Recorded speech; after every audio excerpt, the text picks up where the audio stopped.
everything about the church is put in place to the benefit, to the glory of God, but to the benefit of people. Amen? So we want to be known for the right things. We want to make sure that our service list, if we say we're going to start at a certain time, that means we got to be here at a certain time. Right? That means if we're going to end at a certain time, that means we got to be on cue. We got to make sure we know how much time we got left. And we got to know exactly what we're doing. We got to plan out things to the T, to the letter, so that we can know that we're being studious with our time. All right? So we got to be known for staying within service lengths. And we want to keep all of our services to an hour and a half. Say an hour and a half. Does that work good for you? Okay. So that means you might not be able to get your shout out at, we're supposed to be done, at 8:30. You want to shout, you want to shout at 8:27. You couldn't shout it at 8 o'clock, Or, you want to give your testimony, or you want to give your word. This is what the Lord is saying. But you want to give your word at 8:28. We're supposed to be done at 8:30. We have to protect our time, and we have to be thoughtful about everything that we do. So that means we got to be prepared. If you got a word, you need to be saying something ahead of time. That means, if you get a word on Sunday morning, you might not be able to share your word on Sunday morning. But one thing I know that I've been taught, that if God gave you a word, it'll last. If God gave you a prophetic word to give to folks, it'll last. It'll hold off till next week, and they're going to go away. God still wants to speak it to his people. They go, poof, it's gone now. You have a responsibility, if you're operating in the prophetic, to write your words down so the devil won't steal them. I'm sorry I can't give you the mic at 8:29 to sing your solo. My bad. You should have asked at 7 o'clock. So I'm sorry, I don't mean to harp on time, but y'all know how I feel, about that. Great design. We want to make sure that everything that we put out that goes out of here that says Equation Church, we want to make sure that is completely looking good and appealing to the eyes of people. The Bible is very plain. Man looks at the outward appearance. God is the one that looks at the heart. Amen?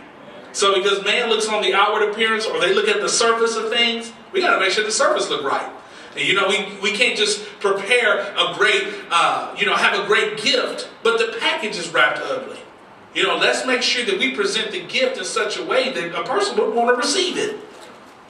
Think about ladies. Every time they go get a gift, what they go do? They take 10 minutes to go pick out a bag. I'm like, the bag. Who gonna use the bag? You're not gonna use the bag no more. And then you go get a bag that's specified to the day. Like, I can't even use it again. Happy birthday, mama. Well, what if I just want to give it to Tisha? I can't give it to her now because it got happy birthday, mama on it. Anyhow, that's just the way God's thinking, But that's how women think. If they're going to go get something, they're going to go get something that's very nice and is presentable. It makes you want to see what's in the bag because of the presentation of the bag. And that's the way we want the church to be. We want the church because of the presentation of the church. People want to say, what's in the church? Instead of, a guessing game. I wonder what's going on up in there. All right? So we want great design. We want relevant messages. I don't want to preach, about aliens and, does it matter, in your life, right now, really help you or benefit you in your life and in your growing. Will it cause you to be stronger in the Lord? Will it cause you to be a better husband? Will it cause you to be a better wife? If not, then I'm not going to spend time talking about it. Sorry, Jason. So relevant messages and attractive to unbelievers. The only way it's going to be attractive to unbelievers is really in design. And even in presentation, sometimes if they come in the door, presentation and then service lengths, that's big on them. If they don't come to church in this long, they feeling that. So that's why we want to make sure that our church is a magnet for unbelievers. That every time an unbeliever comes in contact with the church, it's just an automatic draw. Because wait a minute, man, Mount so-and-so down the street, they've been there for 4 hours. You get out, and have enough time to go to 2 services by the time they get done with us. And so that's what we want to be known for. We want people to go around talking about, that Equation Church, man, they have short services, but it's off the chain. you need to go over there and check that out. All right? Equation brand. We want a contemporary and a traditional mix. What do I mean by that? There are values from a traditional setting that we want to keep. We still believe that holiness is right. We still believe that living right is living right. We still believe that you need to be married before you have sex. We still believe that you don't need to be smacking your wife and you don't need to be talking crazy to your husband. We still believe in old-fashioned values, but we believe that you still can present the message in such a way that is relevant. I don't believe that you need to be going out turn on your wife. I really don't. You know what I'm saying? Need to show you that in the Bible, right? And then I don't believe that you need to be talking all crazy to your husband. We still have to hold to values and the things that are right. And I feel that what the church has done now, the contemporary church, is they've thrown a lot of those values away.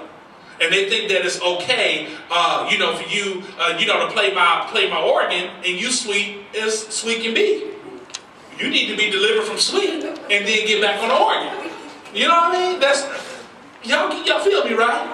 And so that's what I feel like. We got to make sure that those things are still in place. And that's what I mean, a contemporary and a traditional mix. But I don't believe that we have to be old to be traditional. I don't believe that. I don't believe that, I got to wear a polyester suit for me to be believable as a preacher. Y'all got it? I got to wear a robe just so you can think I'm anointed. I'm anointed without a robe. You got it? Amen. So that's why we want a contemporary and traditional mix. Also, jeans are very cool here. I know that some people are still kind of, I don't want to wear jeans. Just hear me real good. You dress in such a way that anytime you come in contact with an unbeliever, they would want your God. Is that cool? So you know your demographic and you know the people that you are around every single day. Can they relate to you by the way that you dress? Because one of the biggest hindrances, remember, man looks on the, what does man look at? Man don't look at your heart. He don't care how good of a person you are. He don't care how sweet you are. He's going to look at you eye to eye. He's going to look you up and down, and he's going to see what you look like. And if you say, that you got God, and you're prosperous, and things of that nature, and you look like a bum, I don't want your God. Because the signals don't match. You got it? So let's dress for the unbelievers. Is that a challenge? That's a challenge. You mean when I go to the store, I got to think about somebody else instead of thinking about what I like? Let's not be crazy extreme, but don't do things that number one, will cause your brother to stumble. Your pants too tight, sisters. Just lighten up a little bit. Man, if you just you wearing so much cologne, you choking me while I'm sitting behind you in church. You know what I'm saying? Let's just be considerate of everything that we do, because it can cause an unbeliever to either come to God or go away from God. Amen. Hands-on teaching, touching the community with fresh approaches to outreach. We're going to deal, our next series, next month is going to, basically is themed Mission Possible. And we're going to talk about our missions approach, how we're going to reach out to the community, reach out to the St. Louis area, and ultimately reach out to the world so we can travel the world. One thing about living in a particular place is it molds your frame of thinking. And when you go outside of it, you realize that people don't think like you think. There are people that don't think like you. They don't think about God like you think about God. They don't think about church the way you think about church. They don't think about a lot of things that we think about. I was tweeting the other week about the Chinese food. And St. Louis is the only place where they sell St. Paul's. But if you haven't been outside of St. Louis, you think all Chinese places sell St. Paul. They like, what's a St. Paul? Or we say dirty rice. They're like, what's dirty rice? It's just, give me some peas, some green peas in my rice. Up here, we call it White Castles. Down south, they call it crystals. So you have to realize that people don't think the same way you do. And so don't measure people by the way you think. And don't think that everybody has to think the way you think. God is smart enough to have a ton of variety. All right? Amen. Another thing